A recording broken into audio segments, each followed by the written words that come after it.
Saudações, investidor! Tudo bem com você? Você está no canal Apertando Conhecimento e no vídeo de hoje a gente vai falar sobre o fundo imobiliário BCFF11 e o que está acontecendo com esse fundo que ele está tendo a sua rentabilidade destruída. E a gente vai explicar um pouco melhor sobre isso nesse vídeo daqui. Mas antes de tudo, vamos só contextualizar brevemente quem é o BCFF11. Basicamente, ele é o FOF do BTG.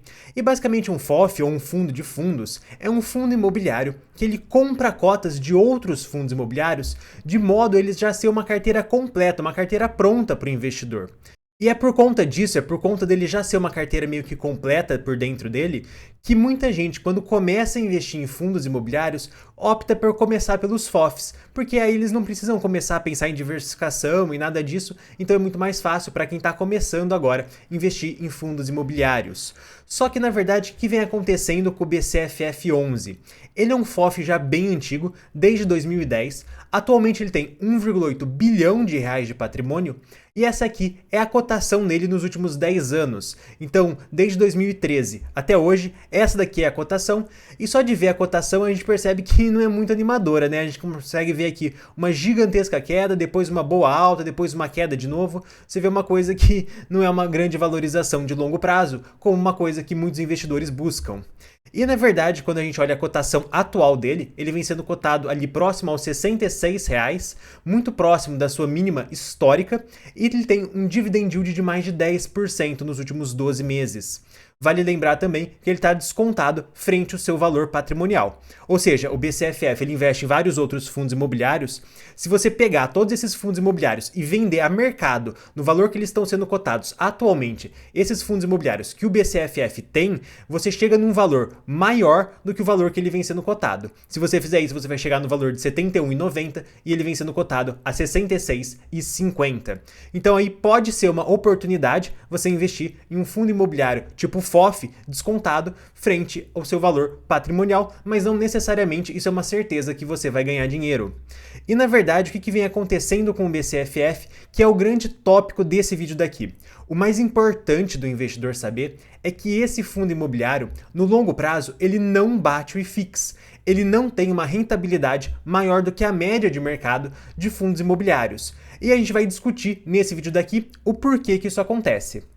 Mas antes de tudo, vamos só discutir se essa afirmação aqui realmente é verdade. Porque nos últimos 2 anos, quando você inclui os dividendos, você vê que o fundo imobiliário BCFF11 caiu 7% nos últimos 2 anos, enquanto o IFIX, que é a média de todos os outros fundos imobiliários, caiu 1,55%. E aqui vale só lembrar que, na verdade, esses últimos 2 anos foi realmente muito ruim para o IFIX. A gente percebe que, basicamente, ele não andou, ele ficou só andando de lado, sem um rumo definido, nem para cima e nem para baixo. Então, esses últimos 2 anos não foi muito bom para o IFIX como um todo, mas para o BCFF foi pior ainda. Mas, poxa, 2 anos não é longo prazo, é um período muito curto para quem investe no longo prazo. Então, vamos fazer a mesma análise, só que para 5 anos. Quando a gente faz essa análise, a gente vê que o IFIX rendeu 20%, enquanto o BCFF rendeu 8%. De novo, ele perde para o IFIX. Mas e se a gente pegar um tempo maior ainda? Que tal 10 anos? Poxa, aí a gente chega numa outra conclusão, que o BCFF rendeu aí próximo a 9%, enquanto o IFIX rendeu mais de 80%. Então a gente consegue ver que nem no longo prazo o fundo imobiliário BCFF consegue bater o IFIX. E nesse vídeo daqui a gente vai falar o porquê que a estratégia do BCFF e de vários outros FOFs são incapazes de bater o IFIX. Mas agora a gente está no meio do vídeo e se você estiver gostando do vídeo e for novo aqui no canal, eu vou pedir para você se inscrever para ficar por dentro dos próximos vídeos. E se você já for inscrito, eu vou pedir para você deixar o like no vídeo para ajudar aqui na divulgação do canal, tá bom? Mas agora sim, vamos falar qual que é o grande erro de estratégia do BCFF11. Basicamente aqui, nesse slide daqui, a gente consegue ver a carteira desse fundo imobiliário e os seus 20 maiores fundos que ele investe. E a gente consegue ver também que ele tem um pouco de fundo imobiliário de papel, comercial, logística, tem um pouco de caixa, mas o grande problema mesmo está nessa parte aqui, a parte de estratégia de ganho de capital. A gente consegue ver aqui perfeitamente que 2/3 do fundo imobiliário é para renda, ou seja, ele vai investir no fundo imobiliário para receber os dividendos desse fundo imobiliário e repassar para o investidor. Mais 1/3 do fundo é para ganho de capital. E essa parte de ganho de capital com fundos imobiliários é o grande problema dos FOFs, que fazem a maioria dos FOFs não baterem o IFIX. Porque o que vai acontecer com o FOF? Aqui a gente tem a cotação do IFIX dos últimos 5 anos. Vamos imaginar aqui em 2018. O que acontecia com aquela estratégia de ganho de capital?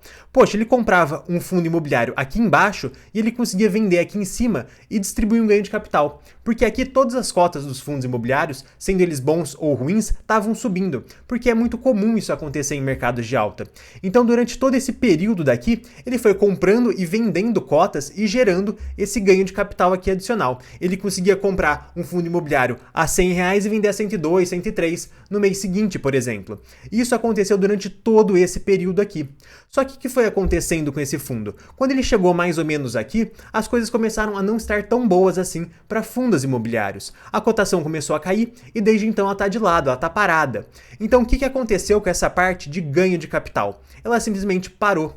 Só que qual que é o gigantesco problema dessa parte de ganho de capital? Imagina que você comprou um fundo imobiliário aqui em cima. Você pagou extremamente caro, mas você queria lá comprar, você achava que ia subir mais, você foi lá e comprou.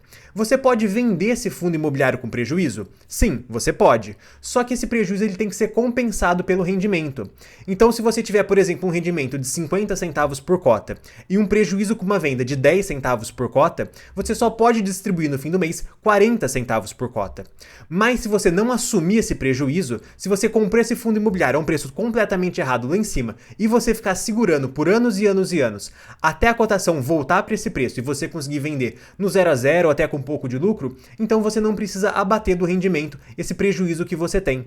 E isso que é o grande problema dos FOFs. Basicamente, eles vão fazendo alguns investimentos que não se provam muito interessantes no longo prazo, mas como o mercado acabou caindo, eles não fazem esse prejuízo, eles não realizam esse prejuízo. Eles pegam essas cotas e continuam ali para o longo prazo, esperando algum momento que ela volte. Então, se você for ver aqui, nessa lista aqui dos maiores fundos imobiliários que o BCFF investe, você vai ver que tem vários fundos que não são tão interessantes assim, vários fundos que são muito pequenos, alguns fundos que você não entende muito bem por que estão ali, que não fazem mais sentido hoje, mas foram fundos comprados em um mercado de alta a um preço extremamente caro.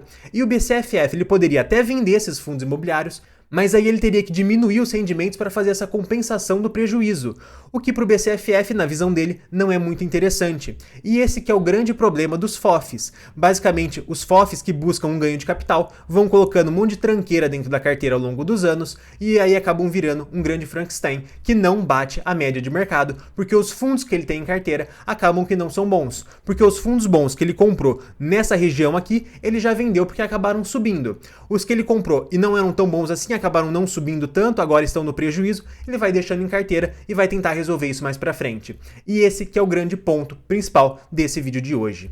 E agora eu gostaria de estar recomendando para você outros 2 vídeos aqui do canal, muito interessantes, e até um próximo outro vídeo.